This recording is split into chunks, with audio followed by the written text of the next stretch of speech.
Ben McMillan reporting for Weather Nation along Highway 51 in LaPlace, Louisiana. We're continuing to see the major impacts from Hurricane Ida as it moved through the area yesterday here. Water started rising in these neighborhoods behind me about 5 p.m. according to residents, and it kept on rising to the point where some of them actually had to take shelter in attics overnight.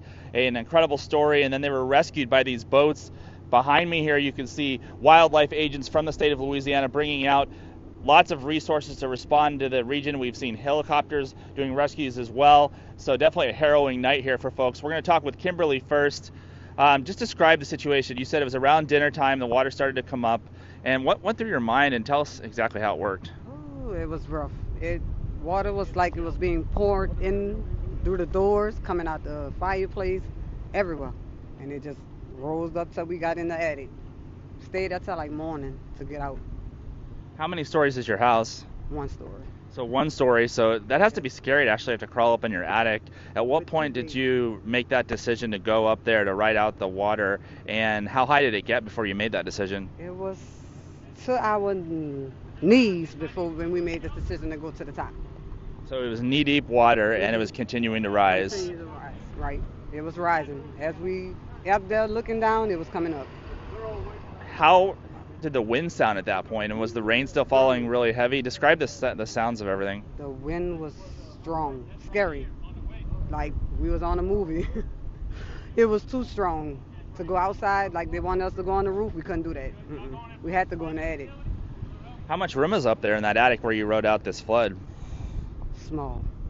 You could barely breathe in there. Ventilation everywhere. It wasn't right. It's not good. Yeah, and then you have children and other loved ones. Tell us about them. Are they okay? What has been going on today with them? My two kids they all right. We rescued them. My brothers are still in the house. We're trying to get them right now. So, anybody can help us, call. We don't have no phone services, so this is the only thing here.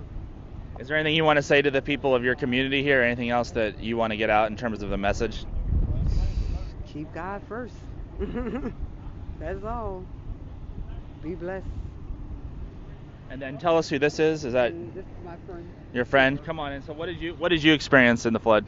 I was stuck in my car, stuck in the car, flood, stuck in the water. Somebody had to come try to break the window to get me out, but the water was taking me, the waves, and yeah, the water was up to here. So you were in your car. Did the car stall out? Yeah, when I opened the car moved, the wind blew the car, and when I got out the car, the water came in, and when I got out, the water, a big wave took me. That was the scariest moment of my life. And I don't know how to swim. I almost drowned. Literally. I was calling for help. My phone didn't have no service. My family, I was trying to go live on Facebook and call for help, but nobody. I couldn't see nobody. Right here. I couldn't even send out my location for nobody to help me. So the phones were down. You're in your car. The water's rising. What goes through your mind in something like that situation? That has to be really tough. Like I was about to drown. I really was terrified. Really scared. Really terrified. Couldn't move. Couldn't do anything. The water was taking me. The water was taking me. So how did you finally get out? What was the turning point? Or someone came back there in a truck. Somebody came back there in the truck and got me. But it still was, that person is like 6 feet tall and the water was up there. Still high on him. So at that point, it was even higher on me. Yeah. And it was rising fast, real fast. Yeah. Like in a matter of minutes, it was rising. It was rising. Well, we're so glad you guys are safe. Is there anything you want to say to the first responders that came out? Thank y'all. Thank y'all so much. Thank y'all. Anything else you want to add? I just hope everybody's safe. I hope nobody, and my family, because I'm sure I haven't talked to nobody. Well, we hope you reunite with your family, and we're so glad you're safe, guys.